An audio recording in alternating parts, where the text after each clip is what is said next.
নমস্কার নমস্কার নমস্কার। আজ আবারও হাজির হলাম একটা নতুন টপিকস নিয়ে। আর কেনই বাসবো না, আইপিএল মেগা অকশনের আগে এত আপডেট আসছে, এত রিপোর্ট আসছে প্রত্যেকটা ফ্র্যাঞ্চাইজদের হয়ে। তোমার তাই ভাবলাম যে তোমাদের কাছে আপডেটগুলো শেয়ার করি এক এক করে। তো আজ আরসিবি যে 5টা রিটেনশন প্লেয়ার কনফার্ম করবে, সেই 5টা রিটেনশন প্লেয়ারের নাম বলবো। তো তার আগে আমি দেখতে চাই এই ভিডিওটায়, আমি আশা করি তোমরা 20টা লাইক করবে। আমি জানি যে তোমরা 20টার বেশিও লাইক করবে, কিন্তু আমি দেখব তোমরা কতটা লাইক করতে পারো এই ভিডিওটায়। 20টা যদি প্লাস করো তোমরা, আমি কালকে আরসিবির একটা সারপ্রাইজ নিউজ, এমন একটা নিউজ তোমাদের দেব যে আরসিবি কোন ইয়ং দুটো প্লেয়ারের সাথে তাদের ক্যাপ্টেনের জন্য অ্যাপ্রোচ করছে, সেটা আমি নাম বলবো। একদম পুরো সারপ্রাইজ, যে তাদের ভিতরে কার সাথে, কোন দুটো প্লেয়ারের সাথে তারা কন্টিনিউ কথা চলছে আরসিবির নেক্সট ক্যাপ্টেনের জন্য, সেটা আমি কালকে বলবো। যদি তোমরা এই ভিডিওটায় 20 থেকে 25টা লাইক করো, আমি আশাবাদী যে তোমরা করবে, তাহলে আমি কথা দিচ্ছি যে কালকে এই সারপ্রাইজ নিউজটা বলবো। তো ফটাফট আর দেরি না করে মূল টপিকসে আসা যাক। তো বিরাট কোহলির আরসিবি যে 5টা রিটেনশন, কোন 5টা রিটেনশন করতে পারে, তো আজকে সেটা আলোচনা করব।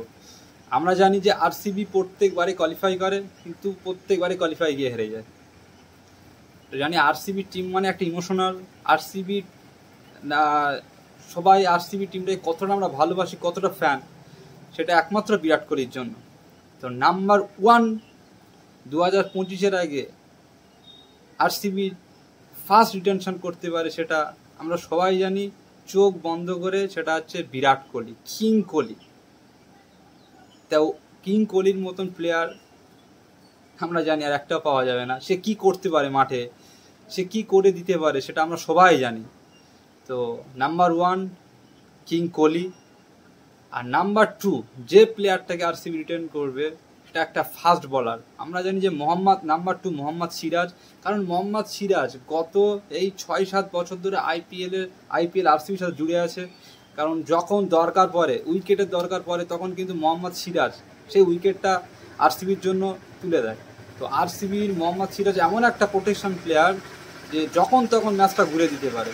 তো নাম্বার 2 রিটেনশন মোহাম্মদ সিরাজ। আর নাম্বার 3 যে রিটেনশনটা হবে, এটা হচ্ছে রাজত পাটিদার। আমরা দেখেছি যে রাজত পাটিদার 4-5-এ লেবে কীভাবে ম্যাচটা ফিনিশ করে গিয়েছিল। এই নেক্সট ইয়ার যে আইপিএল সিজনটা হয়ে গেল, কোয়ালিফাই করার জন্য একটা প্লেয়ারই যে প্লেয়ারটার অবদান ছিল, সেটা হচ্ছে রাজত পাটিদার। আমরা জানি বিরাট কোহলি ভালো খেলেছে, কিন্তু রাজত পাটিদারও ভীষণ অবদান ছিল। তো নাম্বার 3 রাজত পাটিদার।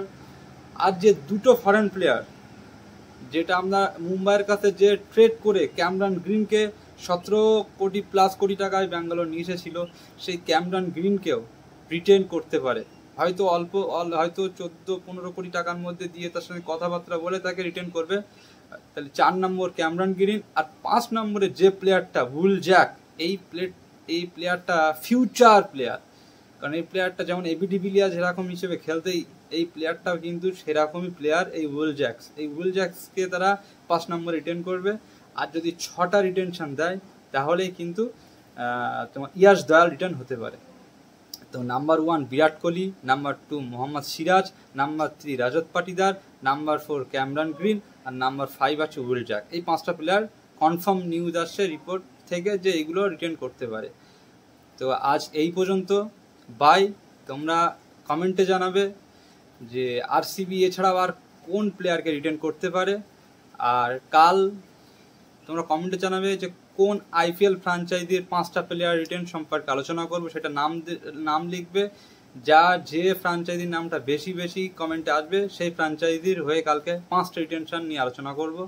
তো আজ এই পর্যন্ত, বাই। সবাই ভালো থাকবে।